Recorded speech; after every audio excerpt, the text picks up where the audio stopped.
Isang paalala, ang video na ito ay ayon lamang sa aking sariling pananaliksik. Hindi ko nais na pilitin ang sino man na maniwala sa videong inyong matutunghayan. Kung hindi kayo kumbinsido sa mga impormasyon at taliwas ang inyong paniniwala sa kaalamang aking ilalahad, maaari kayong gumawa ng sarili ninyong pagsisiyasat para sa inyong kakontentuhan. Ang videong ito ay gabay lamang sa mas malalim na kaalaman at pag-intindi at hindi gawa ng isang profesional. Naniniwala ako na malaya tayong magbigay ng opinyon at suhestyon bilang malayang mamamayan ng Pilipinas. Maraming salamat po.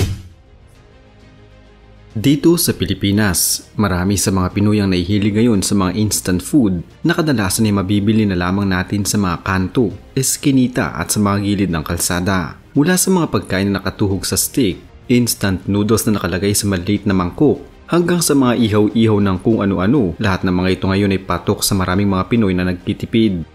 Hindi naman kasi may kakaila na masarap talaga ang mga ito at may tuturing ng comfort food ng marami. Para sa mga OFWs, namimiss din nila ang mga ganitong klase ng pagkain lalo pa at bibihira lamang itong mabibili sa ibang mga bansa. Pero bukod sa fish balls, isaw, kwek-kwek, balut, siopaw at kung ano-ano pang mga street foods, isa pa sa mga binabalik-balikan ng ating mga kababayan ay ang maliliit na pirasong ito na kadalasang may nakapalamang karne sa loob. Ito ay ang siomai na patok pa rin sa masa hanggang sa ngayon bilang panawid gutom ng maraming mga Pinoy. Ilan pa nga sa mga nagtitinda nito ngayon, nauuso na din ang ginagawa nila itong meal na kung saan sinasamahan na nila ng kanin ng siomai na iyong o-orderin. Masarap, mura at sulit dahil nakakabusog.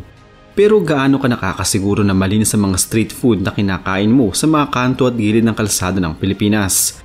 Gaya na lamang ng siomai, gaano ka kasigurong malinis ang pagkakagawa ng mga ito? Bago natin sagutin ang katanungan na iyan, alamin muna natin kung paanong nagsimulang sakupin ng siomai ang bawat kanto ng Pilipinas. Paano nga ba itong nakarating sa ating bansa?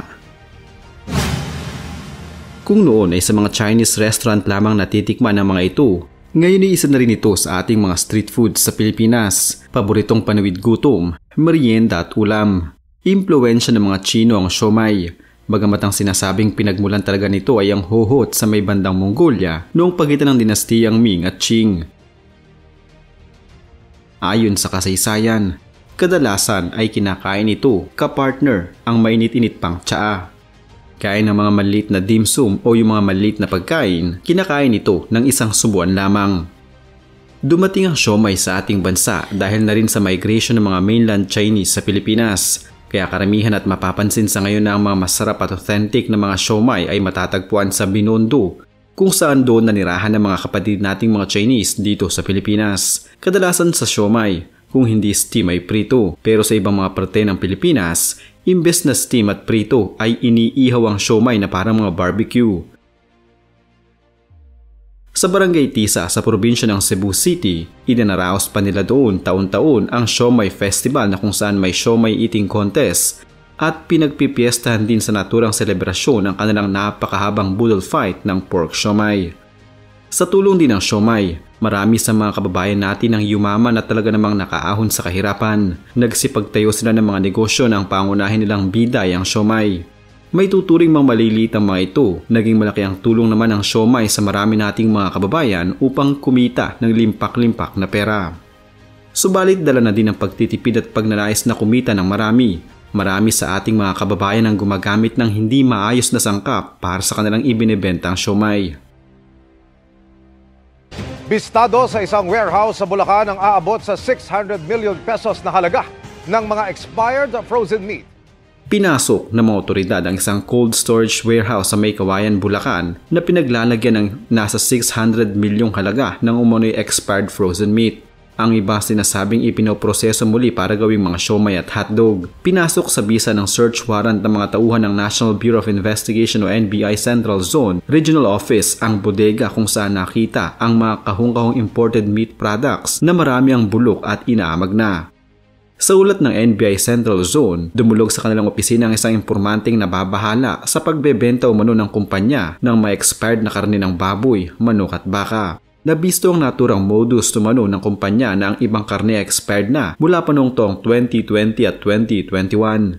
Sa bisa ng search warrant, pinasok nila ang pasilidad at tumambad sa kanila ang kahon-kahong produkto. Napagalaman pa ng NBI na nire-reprocess nire-repack at nire-relabel pa nila ang mga produkto para magmukhang bago at iniaalok sa malalaking pamilihan. Marami ng black spots, may inaamag na, may inuud na talaga. Para ma-save nila yung kanilang produktong expired ay nire-reprocess nila. They are relabeling the products to make it appear na hindi pa ito expired. Ginagrind at ginagawa nilang siomai, hotdog, sabi ni Attorney Iris Manaloto, NBI agent on the case. Kapag spoiled na talaga yung meat products, ginagrind nila at ginagawa nila to other products like siomai, hotdog and the like. Dagdag pa niya. Ayon kay NBI Central Zone Regional Director June Carpeso, may dalang panganib sa kalusugan ng mga karne kapag nakain dahil hindi na fit for human consumption ang mga ito. Itinanggi naman ng legal representative ng kumpanya na si Attorney Oliver Santos ang mga alegasyon laban sa kanyang kliyente. Nang tanungin kung bakit may mga bulok na karne sa bodega, sinabi ni Santos na we will confer with our client because we will answer all allegations because it will already touch on the merits on the proper forum. Tinatayang aabot sa 600 million pesos na halaga ng expired na produkto ang nasamsam sa isa sa dalawang storage facility ng kumpanya na ayon sa NBI ay delikado ng kainin ng publiko. Ayon pa sa abogado ng kumpanya, nagulat din umano sila sa alegasyon sa kanila ng pamunuan ng National Bureau of Investigation. Nais naman ni NBI Director Jaime Santiago ang agarang madispatcha ang mga nakumpiskang karne para hindi na maibenta sa merkado. Posibleng maharap ang kumpanya sa reklamong paglabag sa Republic Act 7394 o ang Consumer Act in relation to the Food Security Act. Kung matatandaan noong ding taong 2011, pinag-ingat ng mga otoridad ang mga Pilipino na kumain ng mga processed food gaya ng siomai, lalo na yung mga walang pangalan at nabibili sa kung saan-saan lamang. Dagsang mga itinitindang hotdog at hamon sa palengke ngayon, mas murang mga ito kumpara sa mga produktong gawa ng may mga pangalang food companies. Madaling makaakit ang mga hotdog na nakalatag sa mga palengke dahil sa kanilang mapulang kulay na tila ba katakam-takam. Pero wag basta may hikayat ng murang presyo ng mga hotdogs at siomai sa palengke sapagkat baka ang mga ito ay hindi malinis ang pagkakagawa. Maaaring may bakterya ang mga produkto na masama sa kalusugan ng sino mang kakain nito. Karaniwan ng hindi nagsasawa ang mga bata sa pagkain ng hotdog, maski yung mga hotdog na niluluto sa mga kanto-kanto ay gustong-gusto ng mga bata.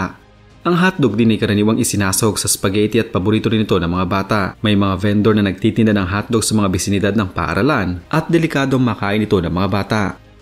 Maaaring magkasakit sila kapag nakakain ng maruming hotdog at iba pang mga pinursesong pagkain. Kung matatanda noong taong 2011, sinalakay din ng health officials ng Quezon City ang paggawaan ng hotdog, hamon, siomai, hamburger at iba pang mga processed foods sa Talipapa, Novaliches, Quezon City.